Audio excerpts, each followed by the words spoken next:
Revolution knows no compromise. Revolution overturns and destroys everything that gets in its way. Which side are you on? Which side are you on? This is Breakthrough News, and you are watching the Freedom Side Live. I am one of your intrepid co-hosts here, Eugene Puryear, as always, alongside my co-host, Rania Khalek. Rania, good to be back with you. Good to be back on with you, Eugene. That was an awesome opening, if I may say. Brand new intro, very exciting, new look in some ways. So you're moving onward and upward, as they say. But yes, good to be back with you. Good to have a new look. Good to be, continuing to evolve as a platform. Indeed. And for those who enjoy watching this show, we should take the moment to remind people. Eugene is going to say something about sending a carrier pigeon to tell people about the show. But if you haven't already, please do tell all of your friends and family about Breakthrough News and about the Freedom Side live stream so they can watch it every Thursday at 3 p.m. Eastern. And also you can support this show and all our other shows at Breakthrough News by becoming a patron at patreon.com/Breakthrough News, where you can access exclusive content. You can indeed. So that's patreon.com/Breakthrough News. And we appreciate everyone who's an existing patron and everyone who's about to become one. Also want to remind you that since you are here on YouTube, it's a good opportunity for you to hit subscribe right there. And then make sure you hit the bell so that you get the alerts. So subscribe and sign up for the alerts.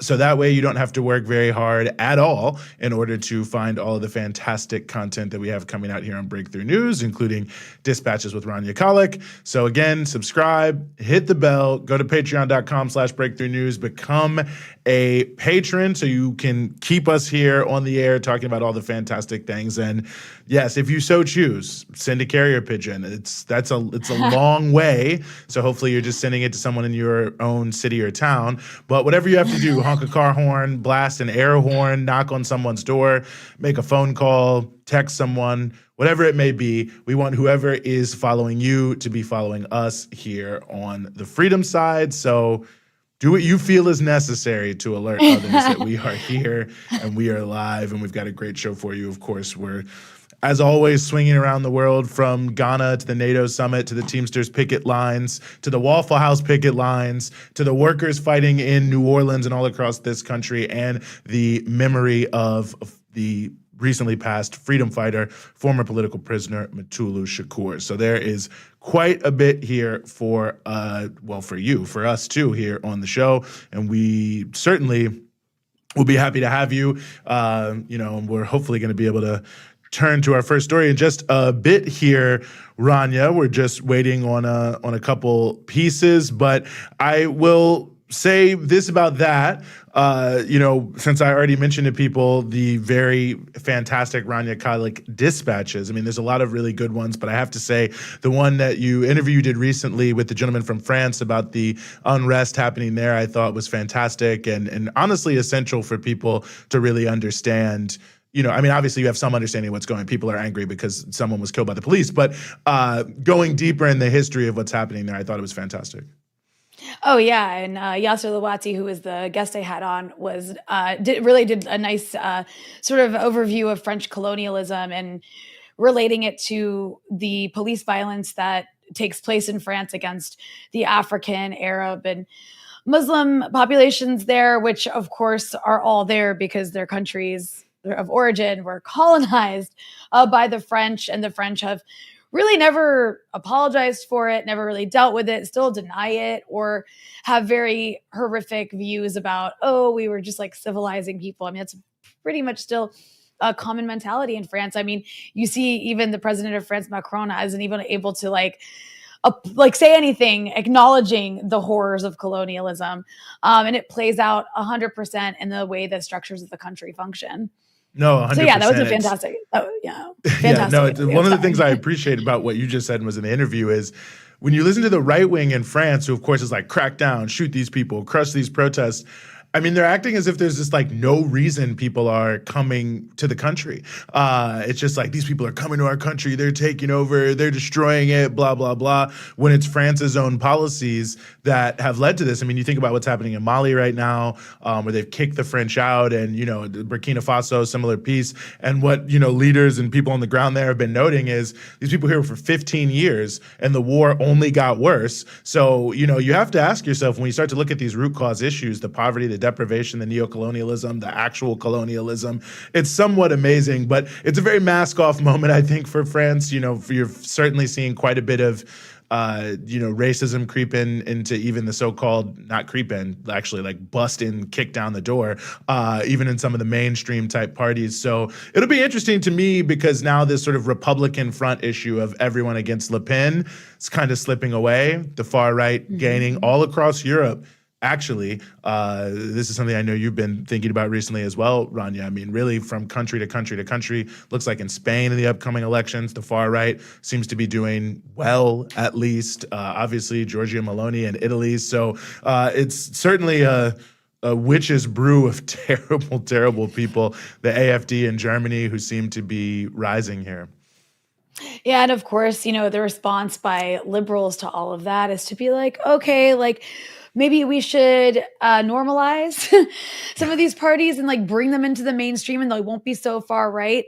And of course, there's an absolute refusal to really look at like why is the far right gaining, and part of it is because liberals participate in suppressing the left, which is something that we see in the U.S. as well. By the way, there's a lot of reasons, and of course, each country has its like own circumstances. But you could make a broad generalization about the consequences of like neoliberal rot in all of these places, mixed in with just like the amount of propaganda, like corporate media propaganda that refuses to allow any actual analysis of like the root causes of any of the problems that we're dealing with that are causing people to become reactionary when they really don't have any other, anything else explaining to them why their lives are becoming the way they are in these supposedly luxurious Western countries.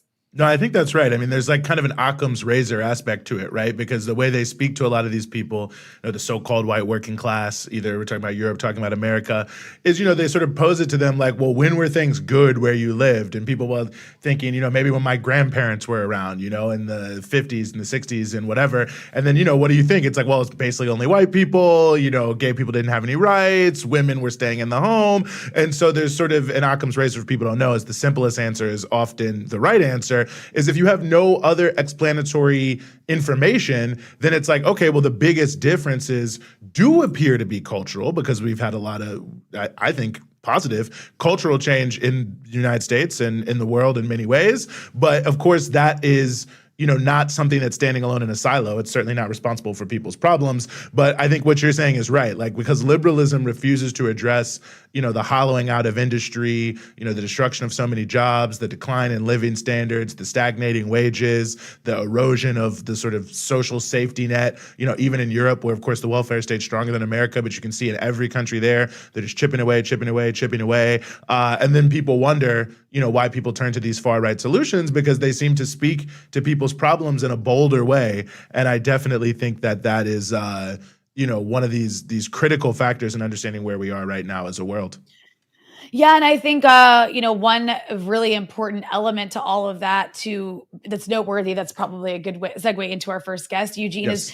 is the war in Ukraine and the expansion of NATO and what that's actually doing to Europe and to a lot of these countries in the global north that are trying desperately to, escalate this proxy war in Ukraine as a way to like prevent the rise of Russia and, of course, by extension, China. And in the process, they're really committing a sort of suicide to their own economies, you could argue. But anyways, that's just a good segue into the fact that there was just this NATO summit. I'll let you take it from there. No, of course. Well, we are very happy to be joined by Brian Becker, who, among other things, is the host of the Socialist program here on Breakthrough News, and definitely check out the most recent Socialist program with Vijay Prashad, which also got into some of this. But Brian, thanks so much for being with us. Hi, Eugene. I'm not hearing you. I don't know if you can hear me. I can hear you. It just shows what a professional you are that you knew to respond. We're gonna see if we can A real get natural. Brian to hear He's us. Listen, he does he is a he media doesn't pro. even need Definitely check audio. out the Socialist program from Wednesday. Brian and Vijay Prashad got deep into everything NATO, sort of just at the start of the Vilnius summit in Lithuania. There, also one of the sites of one of the most horrific actions by the Nazis actually there, and I believe it was 1940. A lot of history there in Vilnius. But yeah, I mean, an unbelievable. The thing about it to me that's wild, and certainly if we were able to get Brian back, I'd ask him this. I will ask him this. The fact that Zelensky was angry and was like putting out angry statements like, how dare you not let us into NATO right away? You haven't done, I mean, the arrogance of him. It's like, it reminds me when he came to the US Congress and he goes, thank you for doing so much, but you haven't done enough. And you just think about the people living in public housing that's falling down because it's a slum condition because Congress wouldn't vote any money towards that. The people who lost the child tax credit, the people who are struggling, on various forms of assistance, the people who have no, recourse in so many different ways, and a lot of money that could possibly help them going right over there to Ukraine. But it's like this sense of entitlement that comes from Zelensky that is, I mean, and people wonder why, people are souring on him in many different countries, why around the world people don't want to fully embrace Ukraine. It's because to me, there's a lot of reasons, but it seems to me that there's just no sense of proportion, Rania. And I'm not saying this to just rip Ukrainian people or anything like that, but you look at all the conflicts that are happening in the world. We've talked about this before. I don't know. I'm sure there's people who are starving and suffering. I mean, certainly Sudan and Syria. I mean, all over the world here, conflicts and people who are just left Yemen, and no one cared. And then Ukraine comes around and it's like, if everyone doesn't hop to and jump to and do everything for us and send us unlimited money, weapons, bombs, tanks, or whatever, then somehow you're like an evil, evil person. And of course, I think around the world, people look at that and they're like, well, I mean, what about us? I mean, Eugene, it's not just Zelensky, of course. He's doing it very publicly. I mean, are we really surprised the actor/comedian Volodymyr Zelensky is it surprising that he's being a drama queen on the international stage? Absolutely not. I mean, he's playing the role he's supposed to play, right? Which is to lobby for more weapons for his country in this like very narcissistic fashion. But all of these European officials that are like feeling like they're in such a tough spot now, like, what do we do? This is like, we can't just keep pouring weapons into this. I mean, they're going around to third world countries, Eugene, and behind closed doors and publicly. What are they doing? They're lecturing foreign ministers and various other officials in other countries. I mean, I can say it for a fact. I know officials in Lebanon, whenever the French or German officials come here to speak with their counterparts, one of the first things they do is lecture Lebanese officials about, why aren't you doing enough to support Ukraine? I mean, Lebanon is a country, small country, enduring its own economic collapse. There's a lot of suffering in Lebanon. It doesn't have a properly functioning government at the moment. There's always political deadlock. There's always foreign intervention. There are so many more serious things happening here that nobody cares about what's going on in this European country called Ukraine. Meanwhile, these imperialist, colonialist, whatever you want to call them, entitled officials from European countries are literally coming here and finger wagging officials. Why aren't you doing more to be more pro-Ukraine? You're too neutral. You're too pro-Russia. And we know they're doing it across Africa too. You just mentioned Africa and all the things that they're enduring. And then you have these international organizations, these NGO type organizations or big international organizations, like let's say the International Committee for the Red Cross, which I mean just recently let go of a bunch of people in Lebanon, for example, because their budget is not what they thought it would be, because all that money is being diverted to where? Ukraine. So it's just like for Zelensky to go around and whine about not getting enough stuff. Every international organization, every international body, every NGO, every country's weapons are being like diverted to where? To Ukraine, while a significant portion of the world is getting less as a result. I mean, I don't think those parts of the world need more weapons per se. I'm just saying, even when we talk about so-called humanitarian aid, that is literally being cut in other parts of the world for Ukraine. Because I mean, Yeah. the global north, all these Western countries, they control the purse strings for most of those organizations. So just like, give me a break. And again, I mean, it speaks to what you were just saying, not to say, oh, Ukrainians don't deserve anything, or to like, say or to like dump on Ukrainians. Just a matter of like, give me a break. How many more billions of dollars do you want? How many more weapons do you really need? How much more aid does your country have to have? It's like the only country that seems to matter in the world at this point. Yeah, and without any, sense of when things are going to be over and the level of absurdity. I mean, the European Union, CELAC, which is an organization of South American countries and Caribbean and Central American countries, are supposed to be upcoming having their conference or whatever, confab, where they come together, talk about trade deals or whatever. And, there is a big row to start it because Lula really pushed back when they tried to invite Zelensky to the summit, and then they were trying to make, and I think still are trying to make the final communique have something in it about Ukraine. And it's just like, I mean, Ukraine is not in the European Union. Why would he even be there? Especially when most of the countries that are going to be attending this event are, openly on the record asking for a peace deal, saying they want to move towards peace. Some, like Brazil, have tried to mediate between the two countries. And of course, we know Zelensky snubbed Lula when he tried to, find a way to talk with him there at the G20. So, I mean, it just is like the height of hubris, as you're talking about, the finger wagging, the lecturing. And it's not about stopping anyone from getting humanitarian aid. But at a certain point, you have to ask yourself, I mean, we're pushing right up to the limit of, potential nuclear conflict. The war is grinding on both sides. Tens of thousands of people probably have died. Both countries have endured, damage that's going to be very difficult to recover from for years and years and years. And it's just like more money, more bombs, now cluster bombs, more destructive, and no one is allowed to question it, or, you're some sort of war criminal, or you're this or you're that. I mean, it's such an unbelievable, I mean, that's the other aspect of it. We talk about it a lot. The fact that in the media, especially here in the United States, I mean, you're not even allowed to question the issue. I mean, you're not even allowed to raise the contradictions that this is pushing forward, or to even suggest that perhaps, whatever, I think they're now teeing up to try to vote on $300 million more or something like that in the National Defense Authorization Act. But anyway, well, I think let's turn to Brian Becker here, who might be back with us to get more into this issue of the NATO summit. Brian, welcome back. Thank you so much. Glad to be here.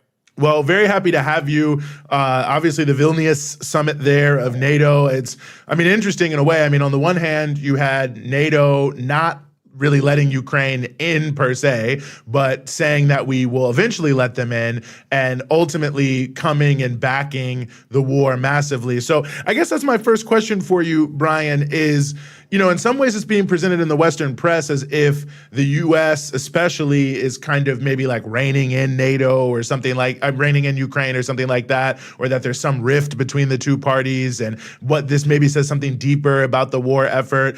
So I just wonder your thoughts about what we saw there in Lithuania. Yeah, well, I want to say, first of all, that the media presentation treats the American people like we're fools. And if you're talked to like you're a fool constantly, sometimes it can make you seem foolish. We have to be able to really understand that nothing that happened at the summit and nothing that happens within NATO happens only with the green light and actually the decision making by the U.S. It's not like there's a diverse group of countries that are wrangling things out. From the get-go, from 1949, NATO is a U.S.-led military alliance. The U.S. spends all the money. The U.S. has operational control over the weapons. It's a U.S.-led military operation alliance. And the Biden administration doesn't want Ukraine to come into NATO right now because that will mean direct war with Russia, because Article 5, which means each and every member state of NATO must respond together against a common foe should one of them be attacked. So obviously the case would be made by Ukraine that it's being attacked by Russia, and there would be all-out nuclear war with Russia. So Biden doesn't want that. The goal of this whole operation from the point of view of the Biden administration and the Pentagon was never to have a direct war with Russia. This is a war, as Lloyd Austin, Secretary of Defense, said, to weaken Russia, using Ukrainians as basically cannon fodder, to have Ukrainians keep fighting and dying and killing Russians and Russians dying. meanwhile, the U.S. in the background makes a lot of money from the war, supplies the weapons for the war. It's very good for the military-industrial complex. And it fastened all of Europe. Now Finland and Sweden have joined NATO. At the time of the Soviet collapse, there were 14 countries in NATO. Now there are 31. So 31 countries under U.S. hegemony, basically, U.S. domination. So, all Biden is doing is being prudent. Like, we don't want war with Russia. We want the Ukrainians to be at war with Russia, but we direct it. So I think that, when we look at the way the media has treated this, and I think this is one of the reasons your show is so important, because it provides truth. It provides an alternative narrative, which is actually the truthful narrative, is that NATO is a U.S. sort of spear directed against Russia, and it soon will be directed against China. And the proxy war with Ukraine, the proxy war between Ukraine and Russia is sort of the get started moment. And things are going according to plan. So I think that's where we are. Brian, can you talk about the significance of the fact that you mentioned, okay, Sweden and Finland have officially joined, right, NATO. We have this expanding NATO alliance. You have these increasing calls and ongoing lobbying, though it hasn't happened yet, to actually bring Ukraine into the NATO fold. I mean, I think it's important. We can't stress enough what the dangers are that this alliance has continued to not only expand against Russia, but then you also have this element of it. I know this was not necessarily a major part of the NATO summit in any way, but you do have this attempt to almost like refashion NATO into also being an anti-China alliance. Why is that so dangerous?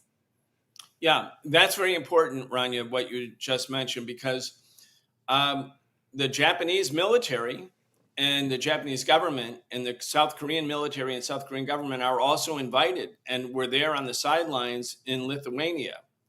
Remember, Lithuania used to be part of the Soviet Union. It was one of the 3 Baltic countries that were part of the 15 republics of the USSR. Now you have Japan and the South Korean military being brought to Lithuania to join in the NATO campaign, I would say crusade against Russia, and ultimately this means it will go to China. Why are they there? They're not part of the North Atlantic. Korea is not in the North Atlantic. Japan is not in the North Atlantic. They're in the Pacific. They're close to China. So obviously NATO is going global. The name is an anachronism. It should be, whatever. We can make it up when we're as a drinking game. But it's obviously going global, and it's obviously, this is step one. This is the next. The Chinese are getting ready for war right now. I don't think the Chinese were that thrilled that Russia invaded Ukraine. Ukraine was, after all, part of the Belt and Road Initiative. Even if the government was right-wing, it was part of the Belt and Road Initiative. But I think the Chinese know very, very well that if the U.S. succeeded here, if they, quote, defeated Russia, it would just escalate the timetable for the same kind of U.S. aggression against China. So that's why China, while it doesn't support the invasion, hasn't condemned Russia, because they understand this is step one of a multi-step plan by U.S. imperialism to go to war against major powers in the world, Russia and China. Because if they don't, if the U.S. doesn't do this, the world is changing. The global South, you think from Iran to Saudi Arabia, who now have a peace deal, weirdly. You have India, which in spite of the fact that it's a right-wing government, it doesn't want to be dictated to. South Africa in a state of semi-colonial or colonial slavery. These emerging countries with big economies want to be, they want to be treated with respect. And so the U.S. realizes the world is changing. It can no longer be easily controlled. So the plan is to go to war against the big powers. If they can weaken or destroy or carry out regime change in Russia and China, then the rest of the countries will be basically, even though they're emerging, basically back in that sort of supine, lying down position in the face of U.S. domination.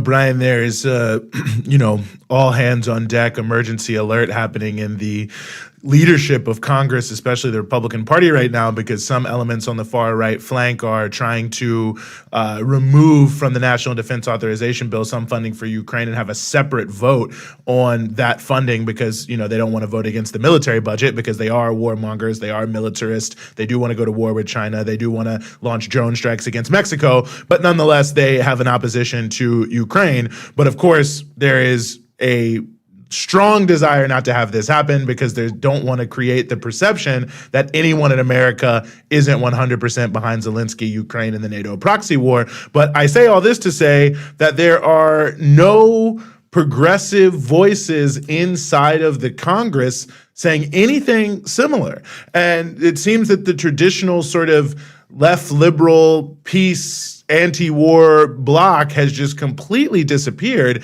And I wonder how you parse that, why this is and what's going on, and why is it only, essentially right-wing militarists appear to be the only people who are actually against escalation in Ukraine. Yeah, there may be a little bit of motion on that because of the Ilhan Omar's resolution against sending cluster bombs to Ukraine. But I think you're right, Eugene. The doves have died. The people who historically were liberals, who were, thought relations with the Soviet Union should be good, that there should be no nuclear war, that they wanted a more peaceful world. That would be the people who would traditionally vote Democrat. Now the Democratic Party, because of its right-wing militaristic and anti-Russia, anti-China orientation, is so vigorous and so robust in this sort of war propaganda that the Democratic base has basically swallowed it, gone along with it. And the Democratic establishment, when people were out in the streets protesting against Trump in those first days of the Trump administration, the Democratic Party establishment, the ruling class establishment, they made a deliberate effort to channel all of that righteous grassroots opposition to Trump into this reactionary campaign that sort of made the case, or tried to make the case. Most people believed that, I think, in the Democratic Party, that the only reason Donald Trump became president was the evil Vladimir Putin and Prigozhin, who was then the head of the Internet Research Agency, skewed the election. And as a consequence, there's been this big sea change in politics. That's why radicals and socialists and anti-imperialists have to step up, because the Democratic base has been completely sort of sidelined with all of this pro-war propaganda. If we don't move, if we don't have an active left orientation against war and militarism, then you're right, Eugene. The right-wing semi-fascist forces will demagogically take advantage of this. Yeah, and then as we move forward, it also does seem like this war is just dragging on. I mean, last week, Eugene and I had a conversation about how the conversation we were having about Ukraine could have been had a few months ago. It just kind of seems like it's in this weird, not weird, actually, very predictable situation where it's just a stalemate. Like, it's just the situation is going to be Ukrainians and Russians just keep dying and weapons keep being poured into it. And all the things, all the negative consequences of this war just continue to get bigger and bigger and bigger until what? Until what end? So in the US, it seems like there are so few voices trying to end this war. Then also internationally, it's quite frightening because there are also no really major forces out there that are able to push for an end to this war. And instead, what you have is Volodymyr Zelensky like lobbying for more weapons and everybody in the global north saying sure and pouring more in. So where does that leave us?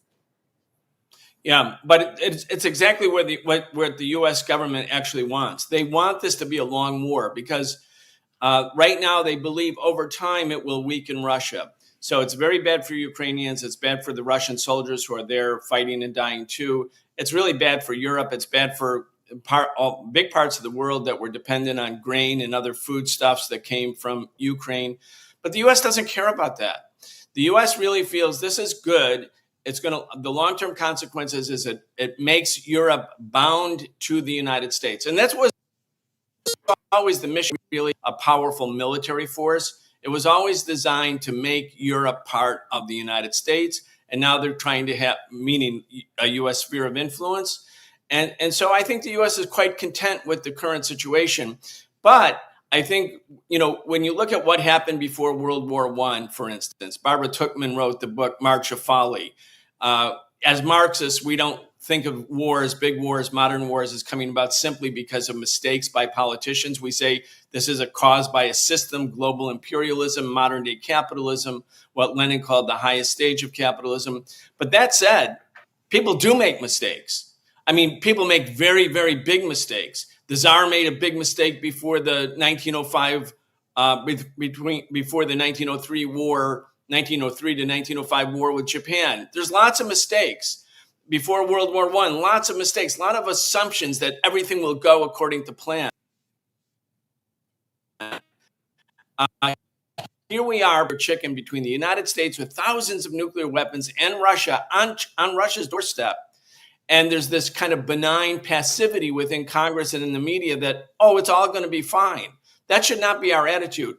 If one way to look at this, I'll try to wrap this part quickly, is if Russia put missiles and military bases in Jamaica, in Cuba, in Haiti, in Mexico, in Guatemala, in Canada, completely surrounding the United States, we would think that was an existential threat. We, the US government, would tell us it's an existential threat.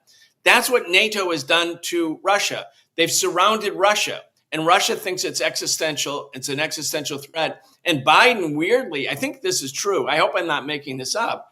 I think Biden said something like, just because we've surrounded you, don't think we're trying to surround you. Meaning just because we put bases, I mean, it could be Biden, right? I might not be making it up. It could be a Biden. That happened. It happened. I'm confirming if we that surround, happened. Just because we surround you, don't think we've surrounded you. Perfect. But of course, this is what the Russians think. And again, if Americans thought Russia or the US government was telling us Russia was doing the same, we'd all be preparing for World War III. That's what Russia is now thinking about. That's what China's thinking about.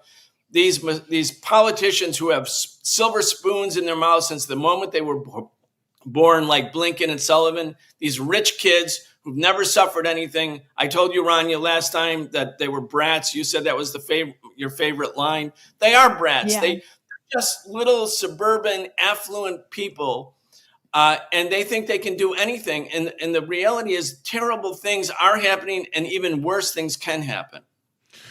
No, I think you're 100% correct on that front, Brian, and it's not hypothetical. I mean, we can see with this, seemingly fake story about the so-called spy base in Cuba, the reaction from the right wing in Congress and others when Iran had ships coming to Brazil, like very far away from America, same hemisphere, but far, it was like, we have to sanction them, we have to destroy them, so on and so forth, as if somehow that was, any different than what the U.S. is doing around the world. But yeah, I mean, wild situation. Either way, Brian Becker, thank you for joining us. I will plug again the Socialist program, your show from yesterday with Vijay Prashad. You guys get way deeper into this. I can't recommend it more higher. But as always, thank you for giving us some of your time here on the Freedom Side. Thank you. Great talking to you.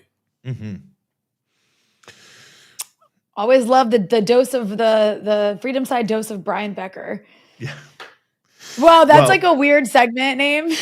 Yeah, Freedom Side dose. Now to the Freedom Side dose of Brian Becker. Before we go to the next guest, Eugene, I want to just say something to our audience about the fact that, hold on, I got to check some numbers real quick to make sure I'm in the right to wag my finger. Okay, I am. So wonderfully, we've got 478 people watching the show right now live, which is fantastic. I hope that you all share this on social media and are subscribed to Breakthrough News so that you get all the alerts. However, I only see that 228 people have liked it. And Eugene, correct me if I'm wrong, but 472 watching versus 229 likes, and not 230, because I think the audience sees where I'm going with this. Those are two very different numbers. I would like to know why the 472 of you watching have not all liked the show. It helps us in the algorithm. Please like the show if you're watching. Thank you very much. That is my rant. Thank you for your PSA. The more you know. The more you know. Nonetheless, we are going to turn our attention now to the West African nation of Ghana, where a movement is rising to end period poverty. We are very happy to be joined as we continue the show by Loretta Naa Dei Ashie, who is a leader of the Socialist Movement of Ghana. Loretta, thank you so much for joining us here on the show. Thank you for having me, Eugene. Thank you. Well, it's really an honor to have you here. You all were relatively recently out in front of Parliament with the campaign Don't Tax My Period. Tell people who are watching what this campaign is about and what you were demonstrating for.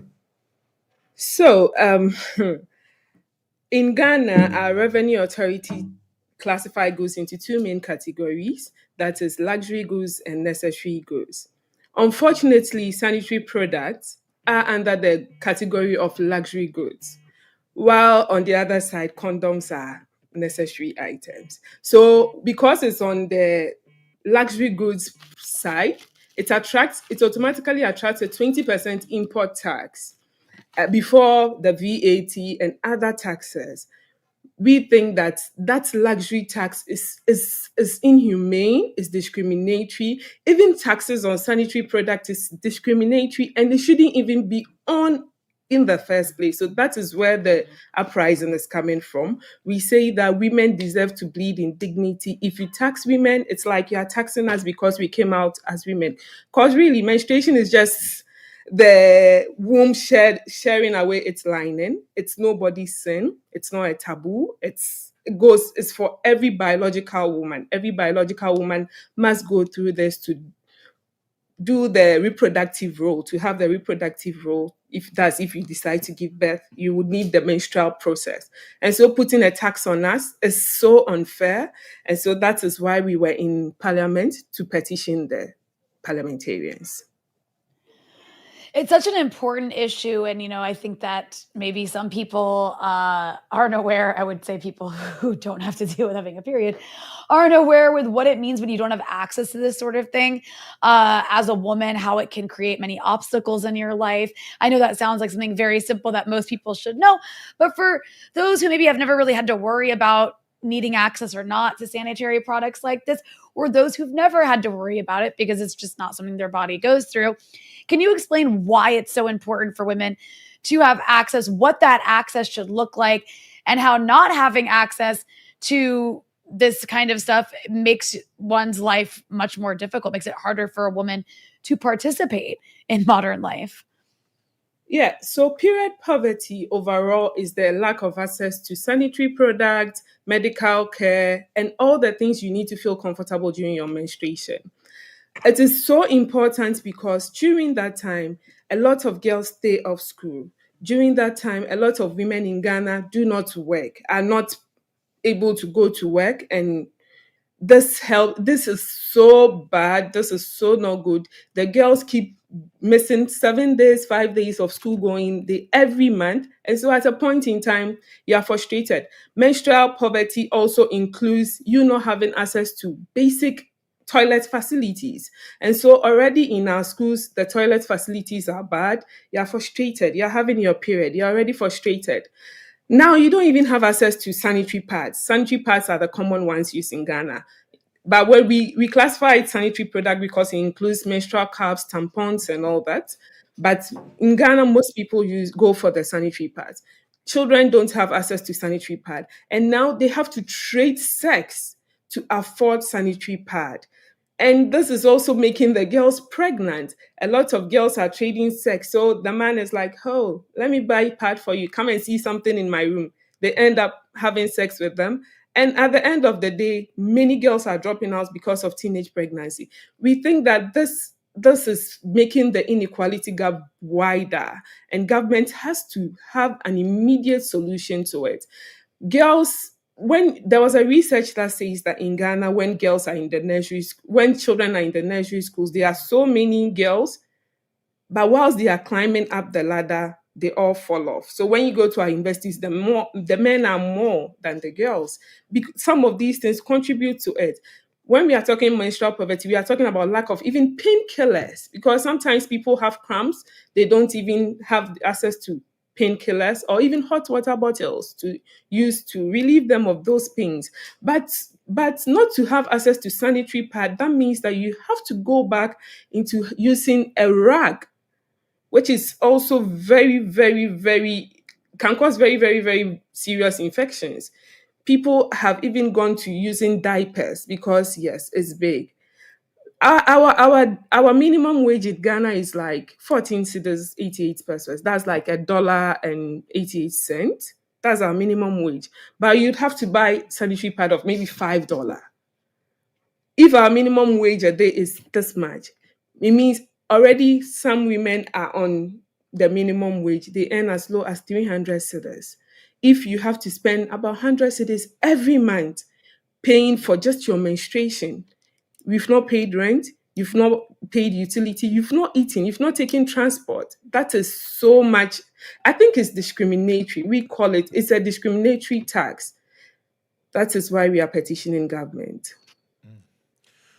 Well, I know that the parliament, well, at least the speaker of the parliament, tried to say, whoever passed this law? So you obviously made enough of an impact that, some of the politicians want to try to shed their responsibility. So what has, at least so far, been the response from the political class to your efforts so far?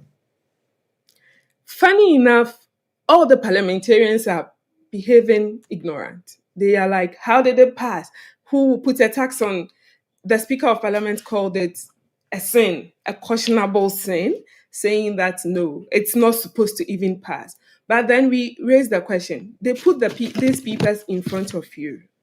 You have to read through. We have given you the mandate to go represent us. So if you let this pass, and later when your attention is drawn to it, you come back to say, "Oh, who did this? Who did that?" Yes, that's the politicians we have. But the Speaker of Parliament called it unconscionable. He says that it's not supposed to happen, and he's going to do everything in his effort. Some parliamentarians have come out to say, "Oh, this is not supposed to happen. We raised it, and we don't know how it went through." What we are saying is that yes, it has gone through. Already you have taxed our period, and now the injustice must stop. Some girls are pregnant. They can't turn back the hands of time. They are already pregnant. They've already missed school days. Girls have missed lessons. Girls have dropped out of school forever. Forever. They are not going back to school. So then what? But now you would have to drop those taxes and even subsidize it for us. Some people are of the view that, schoolgirls should be subsidized for schoolgirls and working class women should pay. Then we are like, if we are taxing us, really, it means that you want to tax us because we came out as women. We came out as women, so you think you can tax us. But it is so unfair. When we petitioned government, the Association for Ghana Industry also issued a warning to government that government shouldn't dare take off the taxes. But we are saying that even things that are made in Ghana are very, very expensive. It's not because we have luxurious taste. It's not because we are a certain class of women that want a certain sanitary product. This is basic. How many sanitary products companies do we have in Ghana? What are they producing? Is it good to fit the women of Ghana's needs? Those are the conversations we have to have. We don't have luxurious taste. We are not sitting in our high sky saying that we want this particular. We just need something comfortable for our girls to be in school. We want to be able to work. We want to be able to bleed in dignity. I don't think we are asking for too much. It's basic human right. Very well said. Very well put. I think you are definitely not asking for too much. Maybe just quickly before we let you go, what are your plans in terms of continuing the campaign?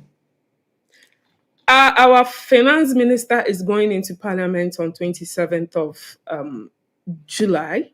And so we intend to meet him there. That's the promise. They were like, we would have to let him answer questions because the budget review is coming up and they have to understand why he puts a tax on sanitary pad, why he calls it a luxury tax because menstruation is not luxurious.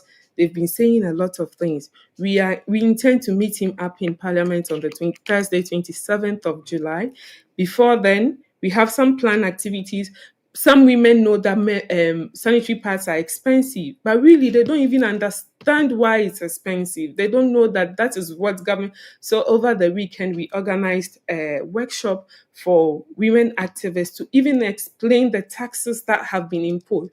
Most of the time in Ghana, people think that things are hard because God is punishing us or something. But we want people to understand that yes, it is a systematic. It is an issue of government. Government doesn't think about you and I. They don't even think about women in Ghana. That is why they are imposing tax on us and not imposing tax on condoms. Sex is a choice. Menstruation is not a choice. Loretta Naa Dei Ashie from the Socialist Movement of Ghana, thank you so much for giving us some of your time here on the Freedom Side. Thank you. Thank you. Thank you. Oh, Rania, you're muted. Sorry. Okay. Not anymore. I'm not. I was gonna say, no, you got to really appreciate what you have access to, where you do, when you do, Yeah. because I mean, geez, I mean, just to imagine like missing like what would come out to a week of school every month growing up as a girl, as a woman, is just unfathomable. But it happens in many parts of the world because of a mix of this kind of like neoliberalization and sexism. And I'm really glad that the Socialists of Ghana, as well as others, are putting forth a campaign to put an end to that. No, absolutely. Absolutely. And we'll keep you updated as the campaign moves on. We are going to move on here to our next story. The Teamsters Union, which represents workers at UPS, United Parcel Service, at least potentially may have to go on strike. We'll see what the company does for their rights to be respected. And we are very honored to be joined here by Antoine Andrews, who's a UPS driver in Long Island City here in New York and a member of Teamsters Local 804. Antoine, thank you so much for being with us. Thank you guys for having me. It's a pleasure. Well, really, the pleasure is all ours. And maybe let's just start here. I mean, what are the issues for you guys as Teamsters, especially drivers? You're a driver that, you want to see changes around in the upcoming contract. We're just asking for basic rights, just to start, if you would ask me to name the top 3 things that I would like to see improved in our new contract, the first one would be part-time wages increase. We have part-timers who are living in poverty, and this is literally. We have part-timers who are taking the train because they have nowhere else to go. They're homeless. They're living in shelters. And to work for a company that made $100 billion in revenue last year and 13 million, would it be in profit? There's no way that we should have any part-timers who are in that position. So my second, when we talk, sorry. Go ahead. No, so Please my continue. second main issue is we have a 2-tier system. It's called the 22-4 position, and this position was created in 2018 under previous leadership. That was the agreement between this previous leadership and the company that this position would be 4 hours inside and 4 hours outside. The facility that I come from, the local that I come from, the company has not been using that position in that manner. And these individuals have been doing the same job as myself. As mentioned, I'm a full-time package car driver, and they are making $6 less than myself and other RPCDs. So this is a bad deal. So there has been a tentative agreement to eradicate that position. The contract has not been, ratified as yet, as we all know, but that is a big win for us to eradicate the 22-4 position. My third thing is MLK Day. We've been pushing for UPS to deliver on the dream. Martin Luther King Day should have been honored by UPS many years ago. It has become a federal holiday, and it's a shame that UPS only in 2023 decided to, agree to make this a holiday. And, to make matters worse, our corporate office is in Atlanta, where Martin Luther King was, is from. So these these three issues, along with many other issues, are why we're fighting, for UPS to deliver on a dream and give us a contract, the contract that we demand, the contract that we deserve. When we talk about UPS and all of the workers there, I mean, there's so much leverage for UPS. There are so many workers. The U.S. economy really deeply depends on UPS workers to move things around and make it function. So, can you talk a little bit about what would happen if there's a strike? Which the potential for a strike is what gives you guys so much leverage in the first place. Yeah, so that's a great question. First off, I'd like to start off by saying no one wants to strike, but we are grateful that we have this tool, to use in order to get what we deserve. And like Sean O'Brien and my president of Local 804 always mentions, that we're not going to strike UPS. UPS is going to strike themselves if they don't give us what we deserve. We have a lot of collective power. One of the things that Sean O'Brien committed to in his campaign was to unify the members, educate the members, and it has been proven. We have members practice picketing all across the country, attending rallies, going to workshops, all to lead up to this day in solidarity to stand together for a strong contract, and it has been happening. In fact, as I mentioned, Sean O'Brien, my facility out in Canarsie, Brooklyn, will have the honor to have him as a visitor tomorrow, and he's going to join us at one of our practice picketing. Well, certainly I'll be looking forward to seeing the footage from that. And I mean, there's so many things that can be said. And I wanted to pick up a little bit on the thread you mentioned about Martin Luther King Day and the issue of delivering on the dream, because, I mean, this is such a big thing about unions in general in America, but I think specifically the union at UPS is this has, I think, traditionally been one of the jobs that Black people in America could get that pays a decent salary. So I was wondering if you could talk about the importance of this struggle in that light, because I think that's an important factor of what the Teamsters have been able to do, with UPS over the years. Yeah, so, we all know the day that Martin Luther King was assassinated, he was on a podium and he was fighting for the hardworking men and women. And for me, this is very important because, I made it this far as a Black man. I've been employed with United Parcel Service for 28 years. And proudly a Teamster for that amount of time as well. So, I believe that if it wasn't for Martin Luther King and his efforts, I wouldn't be where I am today. He has paved the way. And this is why I take such pride in standing on the practice picket line. And being on this forum today is because I'm sort of, along with my counterparts, my Teamster brothers and sisters, all the way from Kentucky to Chicago, California, we're all standing in solidarity, paving the way for the unborn. So, Martin Luther King Day being honored is very important for me, because not only for a day off, but a day to reflect on the dream, a day to reflect on how far we have come, and also to realize that we have a long way to go as well. So, and this is why we're doing what we're doing today, is a catalyst for the betterment for the unborn. So, I honor Martin Luther King, and I am happy to hear that it has been some sort of agreement that Martin Luther King Day will be honored, and this is very important. And not only for myself, I speak for, all people of color. I speak for my Caucasian brothers and sisters as well, because we all stand in the fight. It's not about Black or white. It's about the human race. It's about the hardworking men and women in which Martin Luther King fought for. And, on that same sort of theme, when we talk about how important the particular struggle you're involved in is, I mean, this is not just isolated to something that would be beneficial for UPS workers, right? How might you, I guess, relate this to other workers, maybe in a similar industry, and why this would be important, not just a similar industry, why this is generally important to all workers in America overall?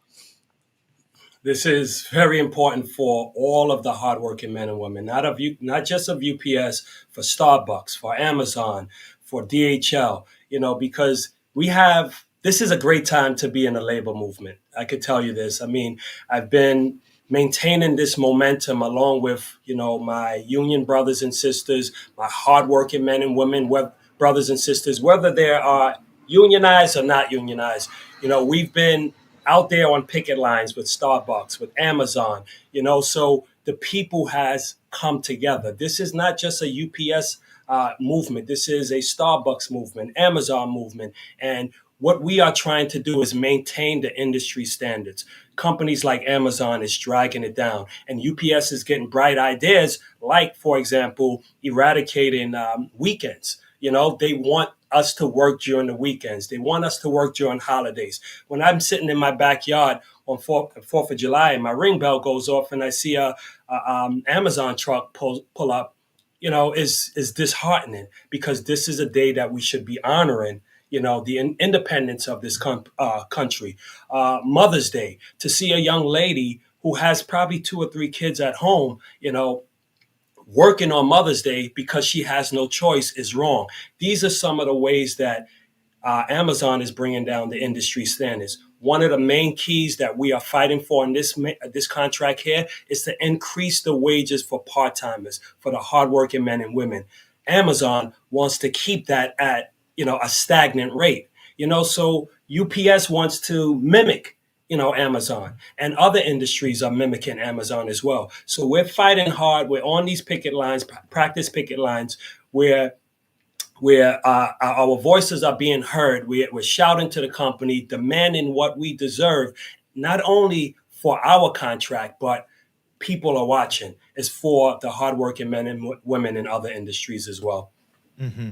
Who, by the way, has been joining us on these practice picket lines as well. So, not to, I know you was just about to speak, but, I'll give you a story that in my facility, anytime we rally, anytime we have parking lot meetings, anytime we have these practice picketing, we have our manager, the building manager, who looks out the window.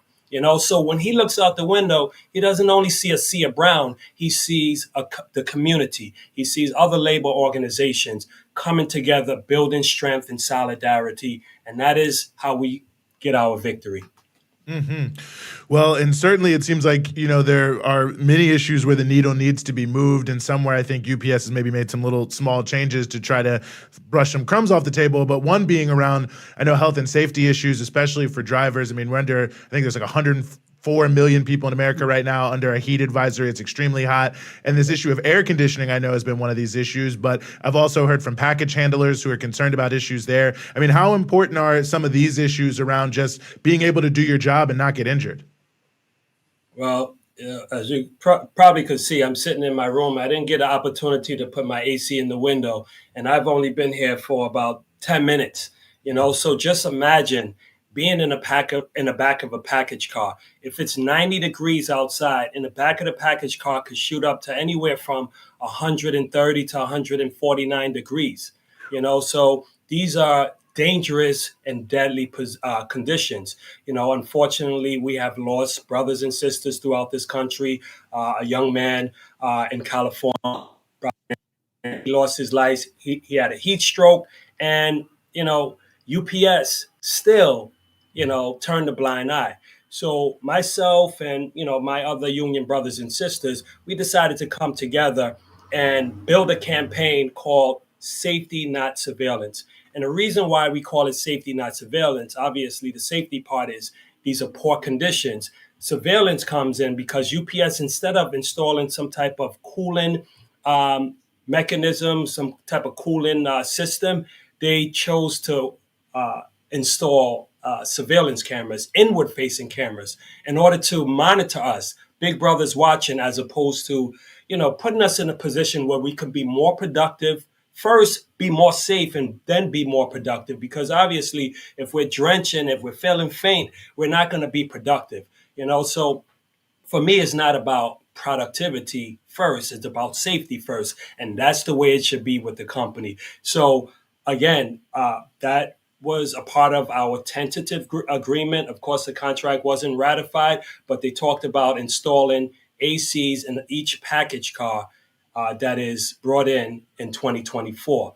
It's going to be a slow process, because obviously UPS has a number of fleet throughout the country, And I don't know if they're going to turn that over and install ACs in every one of those fleets, in which I doubt.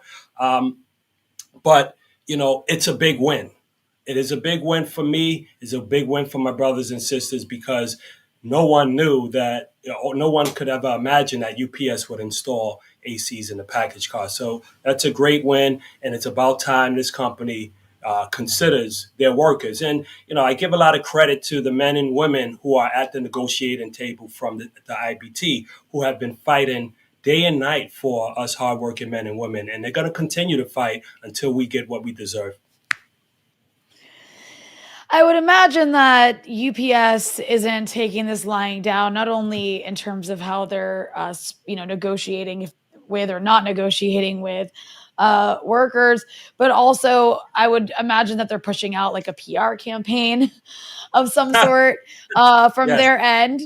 So I'm curious what you have to say about that. And then furthermore, for those who are watching, if they wanted to get involved in helping in some peripheral way, what can they do if they're not involved in your union? Yeah, it's funny because this morning I saw a video that has been circulating from United Parcel Service. They made it seem like a bed of roses. They had employees speaking about that this is a great job. Listen, this is a good job. It delivers great opportunities, but at the end of the day, we went through COVID. We went through extreme weather conditions, whether it be snowstorms, ice storms, smogs that we had here in New York, or 100 degrees. We had family members who died during COVID. We were out there. I know nothing about working from home. No UPS driver knows anything about working from home. We worked amid COVID when we thought that if we opened our window, that we would, get this virus. But we were out there. We got up and we got out, not knowing what was out there. We kept the community safe. We delivered, and it's time for UPS to deliver and to protect us. So, we're not going to stop. We're not going to stop. And there are people who say that, hey, why are you guys striking?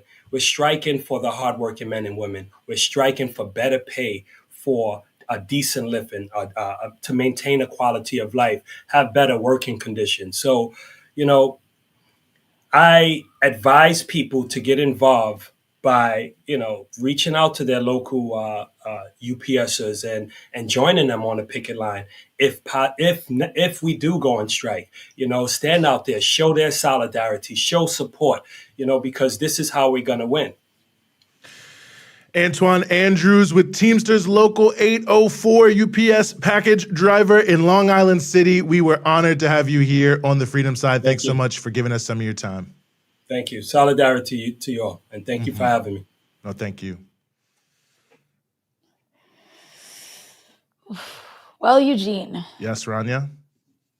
I'm always humbled to hear stories of people rising up in trying to demand more basic rights at work. And I mean, there's so much of that happening and it doesn't get enough attention. You always make this point about just the labor struggles that have taken place in the US in just the past few years. And it's been more consistent, more frequent than in a very long time and in so many different industries. Yes. Well, I'm glad you mentioned that because we want to move to another industry and another union that is rising up for their rights at work, and that is workers at Waffle House, who are organized with the Union of Southern Service Workers. And we are very, very honored to be joined here on the show by Naomi Harris, who is a Waffle House server from Columbia, South Carolina, and a co-founding member of the Union of Southern Service Workers. Naomi, thank you so much for being with us here on the show. Hi, thank y'all so much for having me. Well, we are very, very honored to have you. It was amazing to see the walkout. I have to say, one of my favorite chants right now. Put some respect on my check. But let people know, why did Waffle House workers in Columbia, South Carolina feel the need to walk off the job in protest demanding better treatment?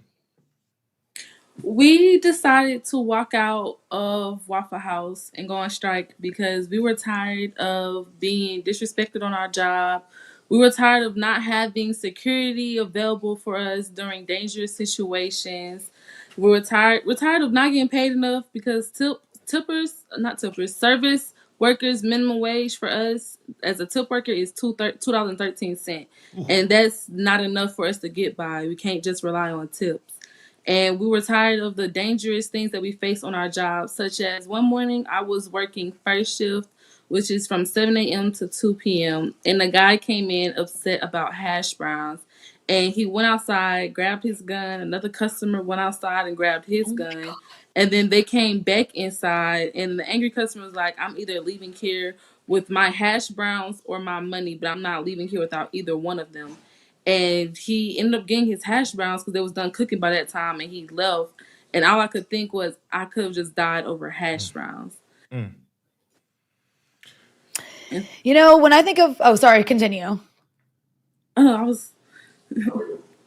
Oh, sorry, I didn't mean to cut you off. I wanted to ask though, like from what you were saying, you know, Waffle House, I'm sure you've seen, became sort of like a meme over the last year, with like these videos going viral of the kind of like the incidences that you're talking about, though I hadn't seen anything quite that disturbing in terms of customers bringing in guns over a hash brown. But of course, you know, people getting into fights and throwing chairs at each other.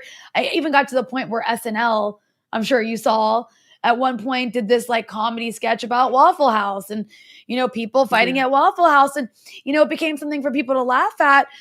And also, of course, this kind of like, I guess, commentary on, you know, American culture. But it's interesting how left out of that is, of course, the fact that there are these workers having to deal with those situations, like people getting into fights and what you described over hash browns, while you're also getting paid so little, have no security. I guess it's more of a comment than a question, but I'm curious as, you know, as I'm sure you've seen all these memes as well, what has been the conversation taking place at work when you see those sorts of things online going viral and you're the ones having to actually deal with them?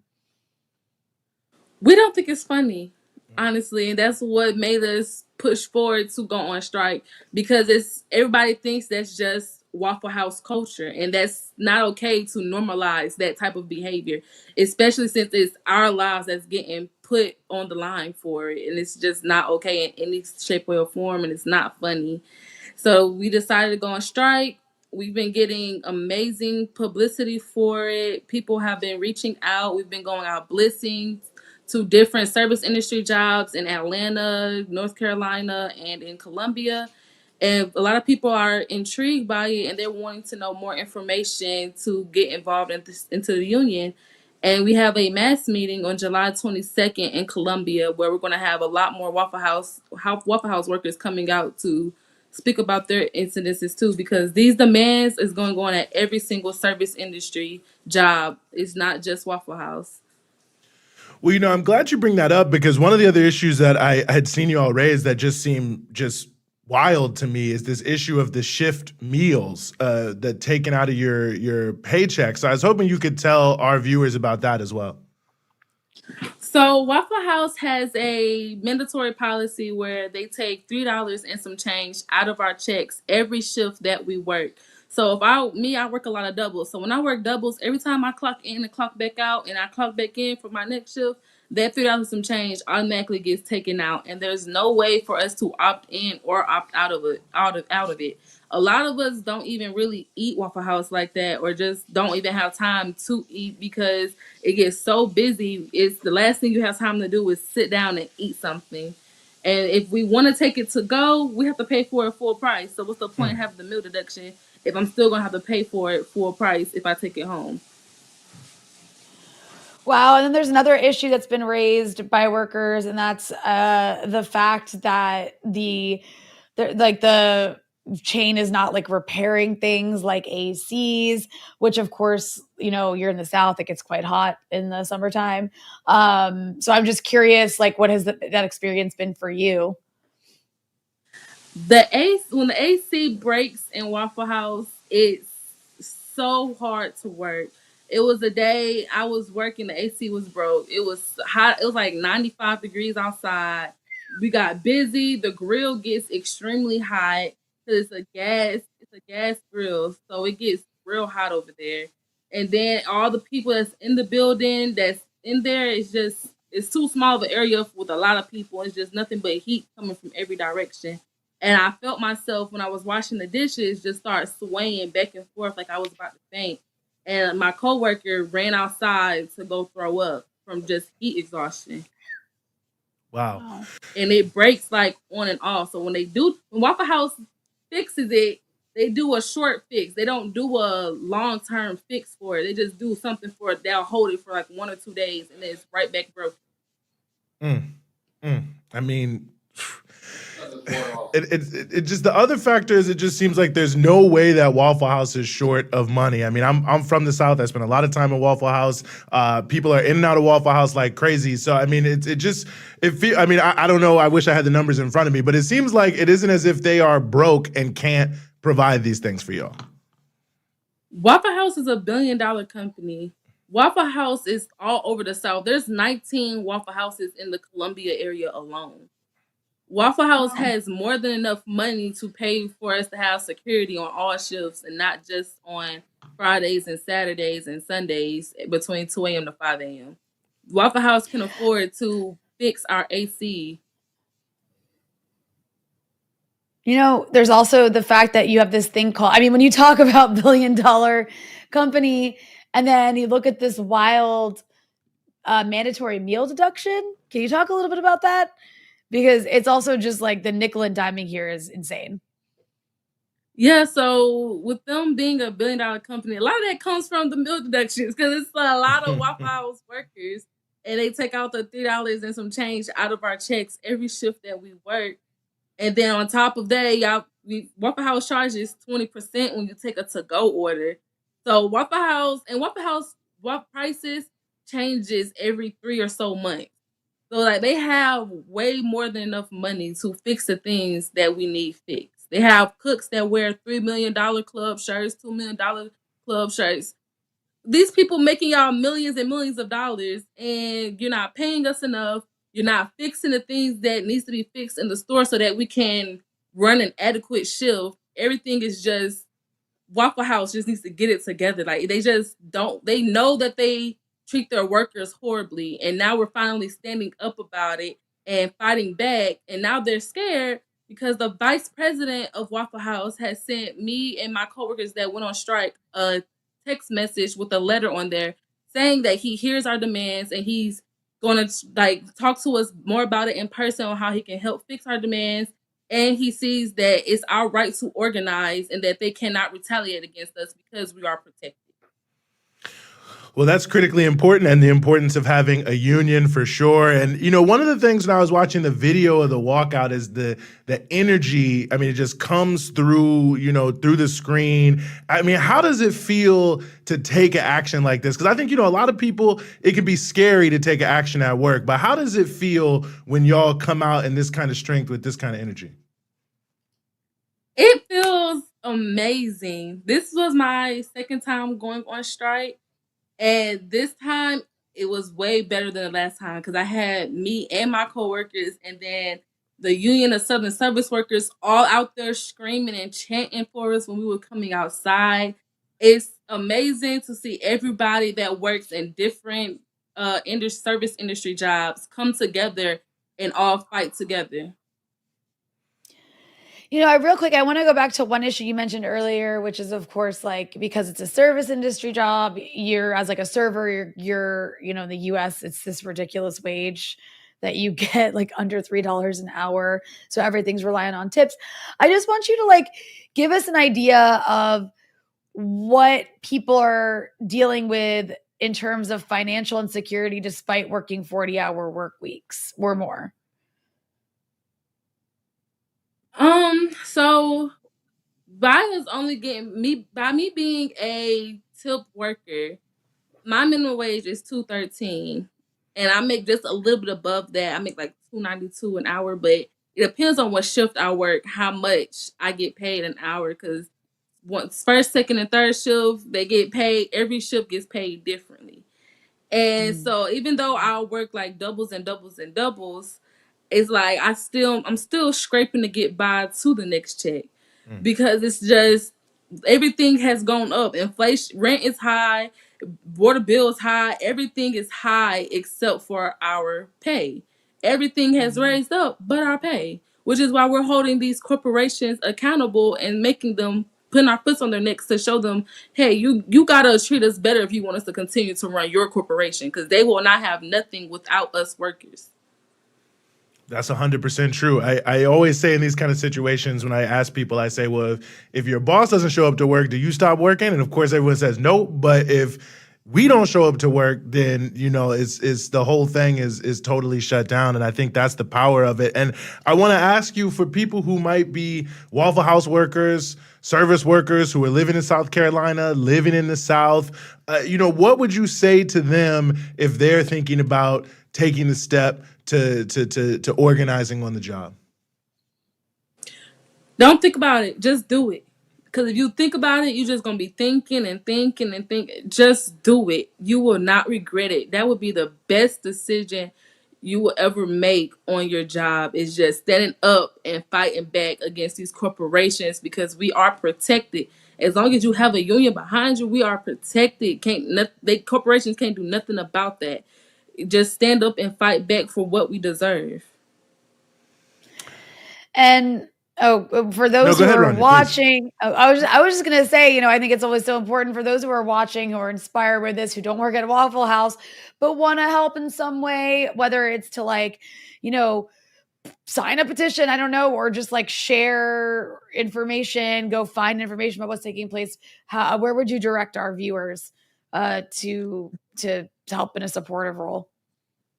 We are on all social media platforms at Raise Up the South or USSW, and you can find us at ussw.org on your internet browser.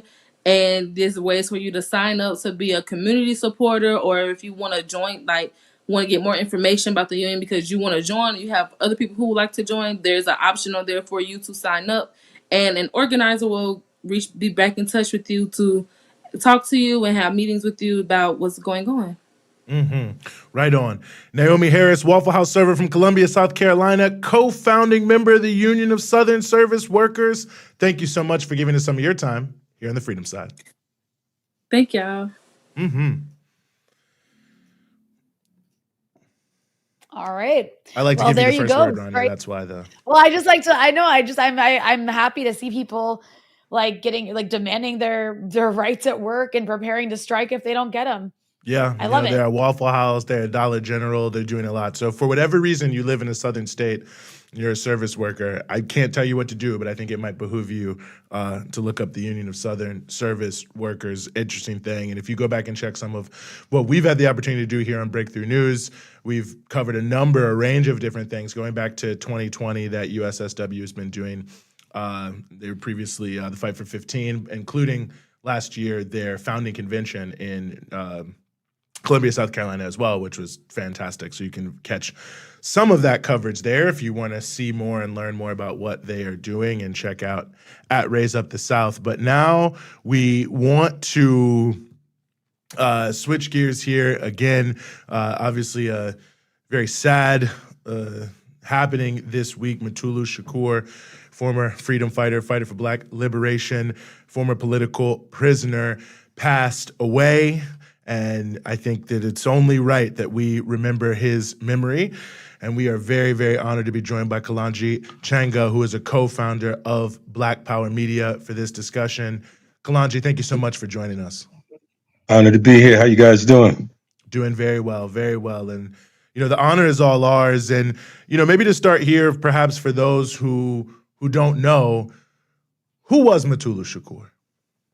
I would say that Dr. Matulu Shakur was a lifelong representative of a New African independence movement.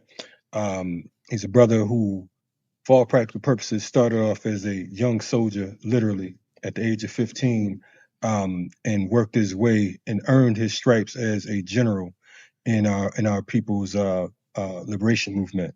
Dr. Shakur started off as a child advocating for his mother, who was blind, and he would go, advocate and navigate for her throughout social services, social systems, so on and so forth. And he learned at an early age that that he and we had to speak up for ourselves if we were to survive imperialism and capitalism inside of this country and abroad. He he was inspired and influenced by Malcolm X. As a youth, he grew up in Queens, and members of the Nation of Islam took him and some other youth to go see Malcolm on occasion to hear him speak up in Harlem. And he was inspired, and from there, he met his ideological father, Herman Ferguson. Baba Herman Ferguson was a leader in the revolutionary, in the Republic of New Africa. And he was also a comrade of Malcolm as well. So Dr. Matulu, actually, or young Matulu, he used to go to a community center, and Herman Ferguson was one of the advocates there, and he took him under his wing, and it was him who brought him into the Republic of New Africa in 1968 when it formed. From there, he met his spiritual father, Saladin Shakur.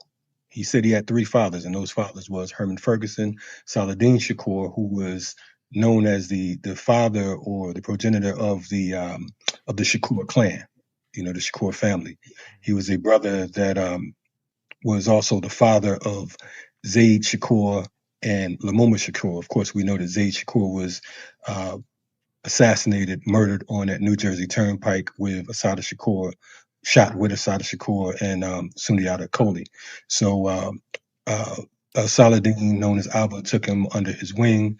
From there, he met his what he would call his street father, and his street father was known as Abubadika, which many of us know as Sonny Carson. We may be familiar with The Education of Sonny Carson, which was an old film about his life.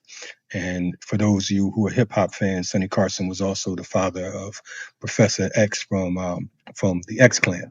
But these three men helped to shape and mold Dr. Mutulu Shakur. I had a convo with Baba Herman Ferguson before he transitioned, and one of the things he told me was that when there was this New Bethel incident, the church owned by C.L. Franklin in Detroit, Mutulu Shakur was doing security, 16, 17-year-old. And when the police vamped on that church and shot through the church, Mutulu Shakur threw Baba Herman Ferguson and his wife Ialua on the floor and laid on top of them to protect them from the bullets. This is the type of young man he was. Of course, we knew that he grew and became a acupuncturist, and eventually, through the state's tactics and antics, he became a political prisoner.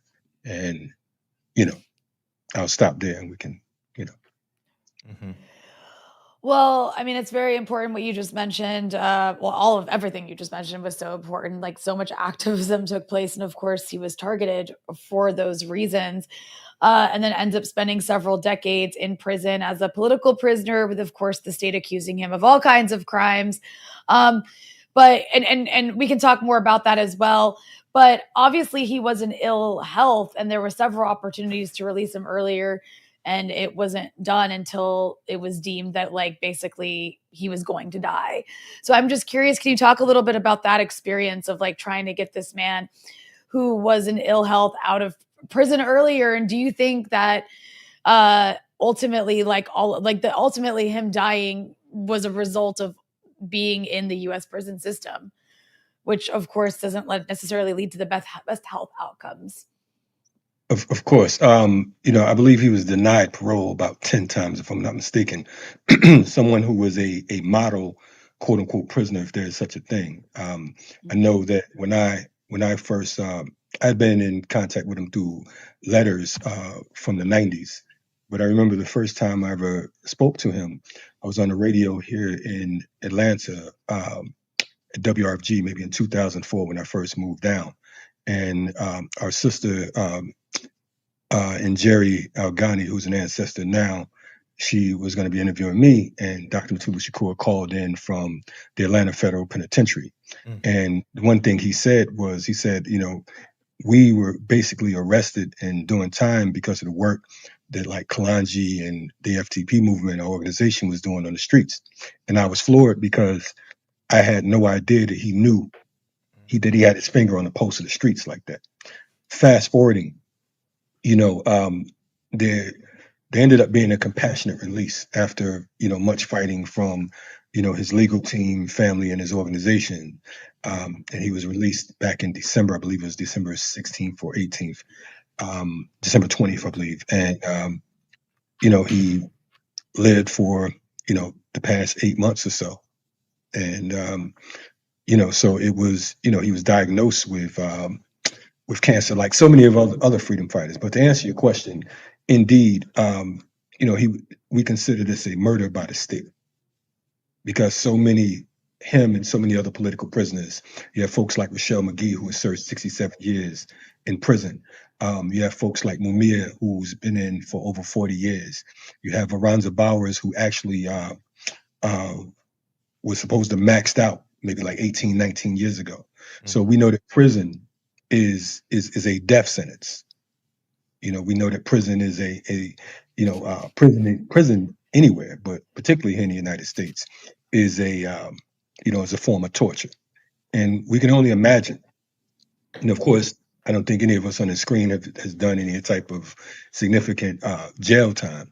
But imagine you couldn't even come out your house during COVID, and the pain and the mental anguish that it caused everyday people. And here it is, you have folks locked up 23 and a half hours a day.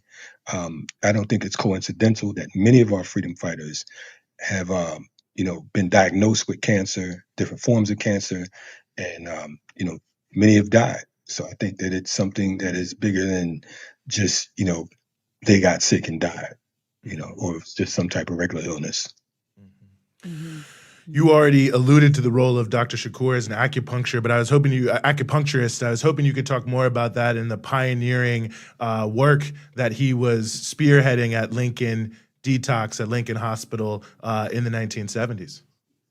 Right. So, to my understanding, in 1970, he became a political education instructor at the Lincoln Detox. Lincoln Detox Acupuncture Center or Addiction Treatment Center, and they understood him and members of a number of different political organizations, including the Young Lords and the Black Panthers, so on and so forth. They understood that quote unquote drug addiction was a political consequence. They understood that it was due to politics. So they knew that it was an act of war. So even as a youngster, they began to teach and politicize not only the victims, but potential users and peddlers, so on and so forth. So and they also knew that methadone was not a solution when it came to heroin addiction. It was another form of addiction, and it was something that the U.S. could make money off of legally. So, he began to teach, and ultimately, he became a student of acupuncture, learning from other folks. And eventually, in 1976, he was licensed and certified as a practicing acupuncturist in the state of California. From there, he remained the program's assistant director, and from like 78 to I believe 1982, right during the time that he was accused of that particular expropriation. And I mean, of all of the activism he was involved in, that I guess when you put it all together, like what comes out is what's the thing that got him targeted? Because obviously, was that it? Was kind of coming up with alternatives during a time when we know that the state was perfectly fine with flooding certain communities with drugs. There was that among many other things. Like, what was it that got this guy targeted for this kind of political campaign to put him behind bars? I mean, of course, he was accused of a Brinks truck, quote unquote, robbery. Right. Him and several others. And I just want to point out, because I think that oftentimes folks are like, what was the crime? The crime is being political. The crime is waking people up. You two have been doing great work. I've been following you for quite a while, and the work you're doing The work that we're doing over at Black Power Media can qualify us as a political prisoner. We are potential terrorists just by spreading truth and information and speaking truth to power. And Mutulu Shakur was no exception. The brothers that I named earlier that we talked about was his quote unquote fathers. You know, two of those brothers were associates of Malcolm X. You know what I mean? He was surrounded by nothing but freedom fighters, you know, in the purest form. You know, he had political education. He was clear about who he was from a young age. And he understood that the importance of us building a united front. You know, he didn't just one of the things I was talking to one of the OGs a few days ago. When we say OGs, we're not talking about original gangsters. We're talking about original guerrillas, right? So I was speaking to one of them a few days ago, and one of the things he said that you know, that the Black Panther Party and the RNA in New York had shared space, and that one of the former or veteran Panthers, Kamal Siddiqui, talked about how he was politicized by Dr. Mutulu Shakur. A lot of folks thought he was a member of the Black Panther Party, but he wasn't. However, they was intelligent enough to learn from each other. You know what I'm saying? So the importance of building united fronts, the importance of groups like the Young Lords and the Black Panthers, so on and so forth, that's what Dr. Mutulu Shakur stood for. So when we're talking about bringing all of these different forces together, being able to unite forces who are quote unquote the lumpen. You know, oftentimes we see organizers, and we know plenty of organizers, but they don't go to certain areas, right? They don't want to go to the hoods. They don't want to go to the barrios, so on and so forth, because, you know, they deem it as a threat. And unfortunately, in these organizing circles, and I'm sure you all have witnessed it, you know, there are quote unquote gatekeepers who select who qualifies, who doesn't qualify. You know what I mean? Some folks are a little too rough, so they don't get invited to the quote unquote cookout. You know what I mean? Some folks, you know, they don't have certain letters behind their name, so, you know, they're not deemed intelligent. You know what I'm saying? But the reality is, Dr. Mutulu Shakur, he wasn't a doctor like Dr. Dre. You know what I'm saying? It wasn't just a slick title. This is something that he earned, but he still had his finger on the pulse of the streets. He still had a stepson like a Tupac Shakur, which Dr. Mutulu Shakur was intelligent and savvy enough to utilize and adopt what UEP Newton said in regards to taking your bourgeois skills and making them work in the interest of the people. He was able to seize the time. He was able to, he understood power. You know, one of the things that I learned from him as well, just his organizing skills behind the wall. So even in Atlanta Federal Penitentiary and later in Coleman Federal Penitentiary in Florida, you know, he had the quote unquote inmates, the captives in check. You know, there was no beefing. I think they said there was a point where there might have been 2 fights a year or something like that between quote unquote street organizations. You know, so they respected him, not because of him being, you know, the father of Tupac, but his political work and his ability to reach the masses. It is a gift when you can reach folks on all sides of the spectrum. I think that's so true. I mean, tremendously respected. I, you know, remember once, it was maybe 10, 11 years ago, Gerardo Hernandez, who was one of the Cuban Five, who's now the head of the Committees for the Defense of Revolution in Cuba. He sent me a note after I wrote the book Shackled and Chained, Mass Incarceration in Capitalist America. And in the end, you know, we had biographies of political prisoners. Dr. Mutulu Shakur is in there. And anyway, he sends me this note and he says, you know, thanks for the book, so on and so forth. I'm so glad that you had this profile of my friend there on page 90, whatever it was. And I said, oh, I wonder who it was. And I looked it up and it was Dr. Mutulu Shakur. So to see, you know, two freedom fighters against imperialism, against this, you know, this system, who had come together, both being in prison, but just the level of respect that crossed all boundaries, I think is so huge. And I want to just mention this before I let it go, because you did mention it. I, like many others, learned about Dr. Mutulu Shakur from Tupac. And if you could just say a little about his relationship with Tupac and Afeni Shakur and as well, but before we close.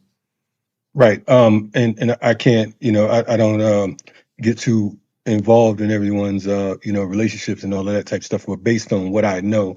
Of course, he was, him and Afeni were together at one point, and Tupac was, he was the stepfather, or pretty much the father of Tupac Shakur, and he had a whole lot of influence on him.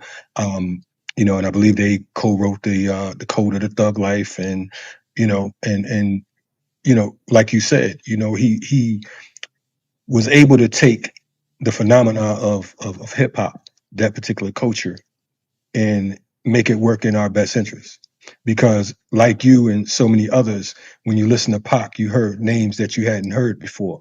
You heard about Sekou Odinga. You heard about Geronimo G. Jaga. You know what I'm saying? You heard about Mumia Abu Jamal. And this was coming from an artist that was a mainstream artist.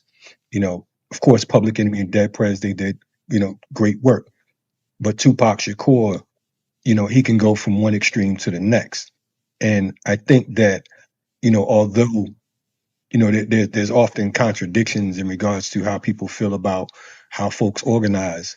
One of the things we talked about a few days ago on our platform was how even utilizing some of the verbiage from the Code of the Thug Life, it might not resonate with the average everyday citizen. It might not resonate with the average quote unquote community organizer, but it wasn't written for us. It was written for folks who were in the streets, street organizers. So the thing is, my grandmother used to say, a half a loaf is better than none. We expect folks to become, politicized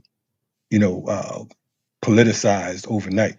We forget the road that it took us to get to where we are today. So, in saying that, he was definitely an excellent organizer. He is someone that we will all miss. I had the opportunity to speak to him a few months ago.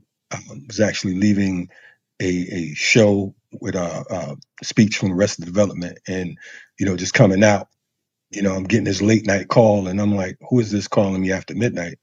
And it was a comrade of mine, and he's like, hey, I got somebody that wants to talk to you. And I'm like, I don't know who you got to talk to me after midnight, but it's better be good, So it was Dr. Mutulu Shakur. And, I was fanning, because to me, let the record reflect, the only people that I'm a fan of is my comrades. You know what I'm saying? I'm a fan of those who fight for our liberation, those who I've met and those who I haven't met. You understand what I'm saying? Those who are brave enough, who are bold enough, whether there's a check or not, whether there's a grant, any type of funding, any radio or TV play, whatever that case is, those who are serious about our liberation, I am a huge fan. And I'm a fan of you guys. So I appreciate the work that you're doing over here at Breakthrough News. And I definitely appreciate you all inviting me on.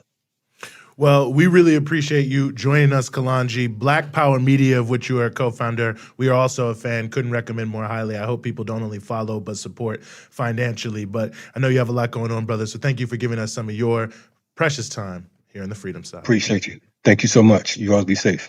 Thank you. Peace. Oh, who's gonna go first, me or you?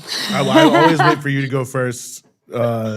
Yeah. No, I mean, it's just such an injustice on so many levels, but also a life that, to be inspired by at the same time. Yeah. So lots of contradictory feelings there, And I just have to say, for people who don't know, of course, to get out, he had to make some, alleged admissions, for the parole board to look on him for the compassionate release. But it's important to note they had no evidence whatsoever that he was involved in the Brinks robbery. It was a straight frame up. And I think that has to be said, whatever was said later. But we'll leave it there for now. We want to transition here to another critically important issue of workers fighting back. This time, we are talking about workers, day laborers who are fighting for their rights on the job. And we are very, very happy to be joined by Leticia Casalido, who is the director of Familias Unidas en Acción. Leticia, thank you so much for being with us. Thank you. Thank you so much for inviting me. Yes, we here in New Orleans, we fight with the worker because it's a lot violation here in the space. When the people is in document, the people take advantage, no? And this time, the dollar is the really campaign support these workers. I don't know, because sometimes the people take advantage when the people have no status in this country, take the worker for work and no pay good, take a lot advantage. And this moment we happy because we have 4 workers is really strong work and take time and say it's enough. I know go more in violation. I need demand my right. Eh, this is the big the big company is super long. Have contract with this company. The name is Bayou Demolition, and no pay the the our the good uh, I'm sorry. I'm No, sorry. no, I'm no. sorry. Don't apologize. Don't apologize. Nervous in this moment. Sometimes the people no pay They're not the paying the wages. No, completely the you're. hours Mm-hmm. for the work. And we And may this might be breaking up a little bit And on us, we have Letitia. we've got some technical Yeah, we're gonna see if we can get her to technical issues. relog in. Yeah. But just to summarize I hope we quickly can for work that out. people, Yeah. Go yeah, ahead. just to summarize quickly for people, this workers in New Orleans area. They just won a big victory. There's a construction company that was basically violating every possible right you could imagine amongst workers. I mean, from wage theft to sexual harassment, sexual assault, berating workers, everything you can imagine. Terrible, terrible situation. And of course, they're doing a lot of this because they felt workers could not say anything because many of them were undocumented, very precarious situation, and that ultimately they would never stand up. But these workers have organized to actually fight to get the federal government to provide legal protection for workers, even if you're undocumented, to speak up, and demand your rights, and that you cannot be deported, you can't have action taken against you. And these workers were able to get a summary judgment to protect their rights to continue to seek redress from this company here, Bayou something. I had it in front of me a while ago, but it'll come back to me. But the name of the Bayou campaign, Demolition and Renovation. Bayou Demolition and Renovation. We want to name and shame. So I'll say it again. yes, Bayou yes, Demolition and Renovation LLC. yes. Thank you for that, Rania. You were very much on top of it. And as Letitia was mentioning, their campaign, Deferred Action for Labor Enforcement, DALE, which if you speak Spanish, great name for a campaign like this.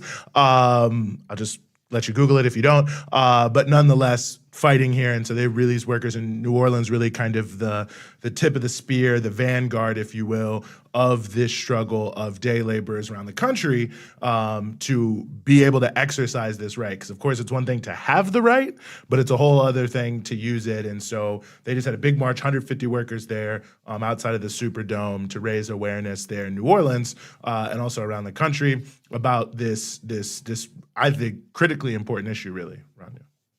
Yeah, and of course, this is an ongoing problem across the country. I mean, I think I could be mistaken. I don't mean to smear the South, but there does seem to be more of an extensive network of abuses towards day laborers in the South, just because there's more of them, perhaps, including and not just with this company. There's fewer. Wage and hour offices. They're all hollowed out. So there's all these other issues. I think we have Letitia back with us here, and very happy to have you back. I mean, just give us a sense, Letitia, if you could. You were talking about a little bit. I mean, the conditions that workers are having to face that you guys are standing up against.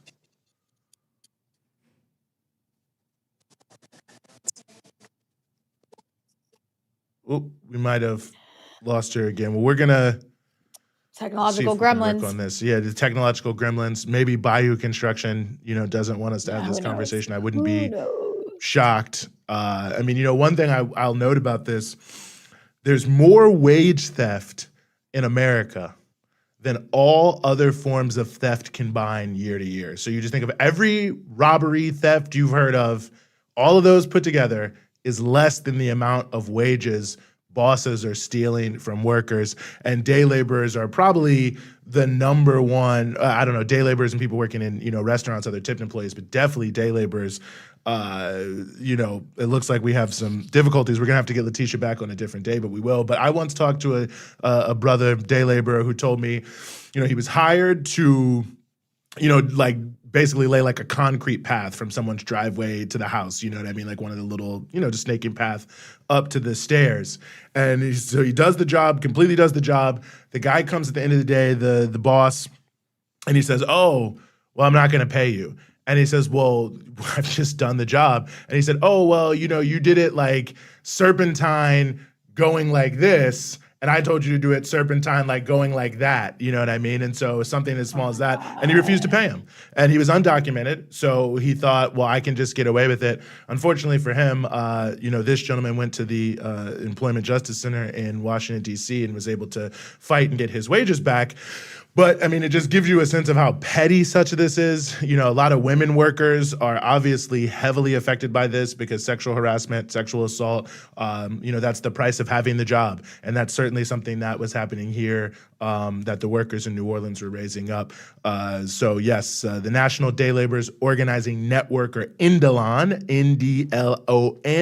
NDLON.org is where you can find out more about this victory, and we'll come back around and we will cover this story on our next show. But that, I think, will do it for us here today. Rania, is, I guess, a sad moment for us, of course, and perhaps for our viewers as well. But thanks, everyone, for watching. Anything people should know before we go, Rania? Yes, you can support Breakthrough News and all our amazing programming here by becoming a member of Breakthrough News at patreon.com/Breakthrough News. You will also get some fun perks like exclusive access to parts of my show that are not available to everybody, as well as Eugene is monthly. Why can't I speak? Wow. Eugene's monthly seminar on Africa. And I believe there's one coming up next week, Eugene. Is that correct? Tuesday the 18th at 1 p.m. Eastern Time. So if you want to get a chance to watch that, and I would recommend you do not miss it, become a patron at patreon.com/Breakthrough News. Eugene, in those seminars, people can actually interact with you. People can ask questions. You can email us questions if you want at info@breakthroughnews.org ahead of time. But then we're there. We're on a call. You can put questions in the chat, and we just go through it for about an hour and, chat and talk as much as we can. And that's that, once a month. So we would love to be joined by people. Anything you have to ask or say, would love to be able to engage with you, and really appreciate everyone who's joined so far and has supported the seminar. It's been great, the first few we've done. All right. Well, you heard it here, you guys, that you got to go check out Eugene's seminar, become a patron of Breakthrough News at patreon.com/Breakthrough News. And I mean, this was another excellent show. I look forward to the next one, Eugene. You're always the one to close. Thank you do a better job than I do. So I'm gonna pitch it right back to you. That was a terrible pitching motion. It was like you winded up to hit, but then kind of weirdly, it's like you're throwing a medicine ball or something like that. I played basketball, so I don't know how to pitch, but I do know how to. Well, that would have been a horrible basketball pass too. No. Okay. You know what? Yeah. Whatever. Next week I'll be more than happy to hear your commentary on the NBA Summer League and how it's going so far. But we're going to end the show on that note. Don't forget, patreon.com/Breakthrough News. We will be back with you next time. So on behalf of Breakthrough News, Rania Khalek and myself, we will see you in the next show.